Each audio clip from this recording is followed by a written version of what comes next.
Ay, hindi. Ano ba yan? Nagkwento or kung ano ba ibig mo sabihin niya ba? Ayoko na nga basahin yung mga comment mo. Bigla kang gumaganyan. Bigla nang may salsalan eh. Oh, tuloy. Nakikisa tayo sa pinagdadaanan ng karamihan nating mga kababayan na overseas Filipino workers dahil sa kaguluhan, dahil sa gera doon sa Middle East. At kung ano man yung matulong ng Office of the Vice President ay Wow. Ay, mas daig ka pa ni Baste. Si Baste nagpadala, sabi ng mga DDS, si Baste daw nagpadala ng eroplano doon sa sa mga kababayan natin. Doon sa Middle East daw mga kababayan. Tuwan-tuwa yung mga DDS. Eroplano ni Baste, bumalik na. gagawin namin, ipaalam lang sa amin kung paano kami makakatulong. Diyos ko, wag nga kami. No? Parang ang mas nakikita ho namin at lagi namin nakikita sa inyo ay puro paninira na lang. Totoo ho yun, mga kababayan. Panay paninira, yung tipong sasabihin nila na kulang ang ginagawa at walang ginagawa si Pangulong Bongbong Marcos. Pero ang katotohanan, yung mga nakikita natin mga bossing, mga pagkilos at laging ibinabalita at laging ikinatutuwa ng ating mga kababayan ay galing po sa pagkilos ng ating Pangulo, mga bossing. Alam nyo kung ano yung lagi kong nakikita sa ating Vice Presidente?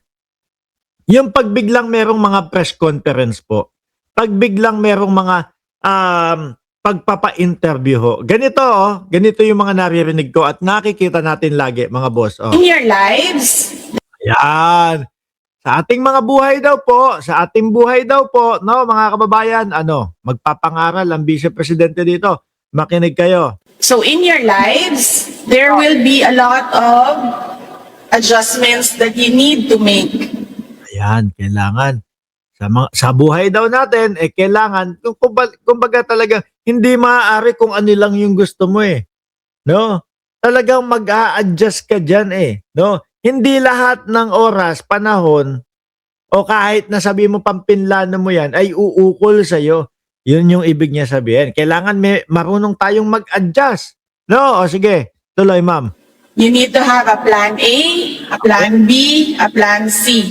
Totoo ho yun. Plan ABC. Kung maaari nga ho hanggang umabot ng plan Z no? Kung maaari lang ho. Kumbaga, back up, back up, back up, back up. Pumalya yung plan A, pumalya yung plan B, pumalya yung plan C. Kahit pa paano, tuloy-tuloy. Kumbaga, kahit pa paano, mga kababayan, hindi ka mauubusan ng solusyon sa mga kakaharapin mo. Okay, ma'am? Nasusundan ko po. Because your lives, you do not control your lives. Your lives is... Sandali, kaya nyo yan, ma'am. Ulit, atras natin konti, ha? Sige, paliwanag nyo po yung buhay, yung your lives. Your lives, your lives Your lives is under magnificent God. He will put under the magnificent God, okay? you where He wants to be in His time and in His will in His time. Putang ina. Sandali, ulitin ko lang ho, Madam Vice Presidente. Pagpaumanin nyo na po, baka ako yung hindi lang nakaintindi. Atras ko lang ho, uulitin ko lang po yung sinabi ninyo, ha? Baka hindi ko lang ho naintindihan. Pakitulungan nyo naman po ako kasi alam nyo naman, sabi ko, di ba, pagod ako. Kaya baka hindi talaga nagsisink in sa utak ko yung mga sinasabi ng Vice Presidente. Ulit ho natin, mga kababayan, na kasama po kayo dyan sa comment section. Pakitulungan po ako naintindihin. Atras ko lang ho. O, game. Hindi ko puputulin. So in your lives, there will be a lot of adjustments that you need to make. Ayan, naintindihan ko pa yung dyan Okay? You need to have a plan A, a plan B, a plan C. Plan ABC. Yan. Umagri pa ako dyan Because your lives, you do not control your lives. Your lives is under magnificent God. He will put you where He wants to be. He will put you when He wants to be. Okay? Okay. Okay, okay, naintindihan ko, naintindihan ko. Na ang buhay daw ho ay nasa ilalim ng magnificent God na ilalagay niya kung saan niya gusto. Ganun po ba, mga Vice Presidente? Kala ko din under the sun eh. Oh. In His time, Oh. What? Wait. Sandali. Atras ko lang ulit ha. Pasensyahan nyo na mga kababayan. Pagod lang siguro si Mark Ramos. Kaya ang buhay mo ay nasa ilalim ng magnificent God. Ano po? Ang buhay mo ay nasa ilalim ng magnificent God. Kaduktong nito, kung di ako nagkakamali, ang sinabi niya ay, sandali, ulitin natin. is under a magnificent God.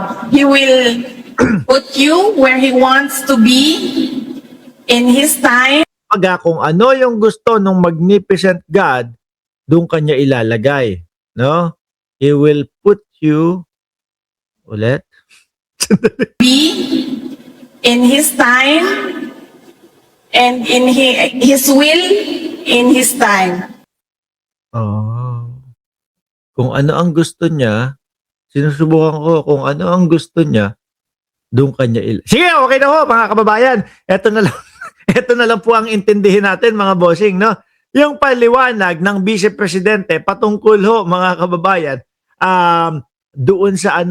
doon sa bank account ho nila. Kapag tinapos natin yun, baka hanggang isang oras yun lang ang topic natin. Okay na yun, no? ABCD, dapat marami kang backup. O, ilalagay ka ng magnificent God do sa oras na kung ano.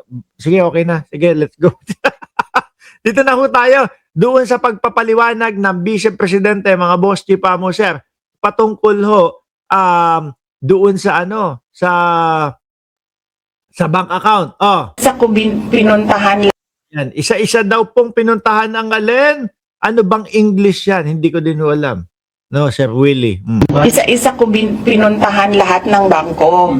At tinanong ko sila isa-isa sa mga nakapangalan sa akin at yung mga accounts. Isa-isa daw niyang pinuntahan yung mga bangko at isa-isa na niya daw tinanong yung lahat ng mga nakapangalan sa kanyang accounts. Okay?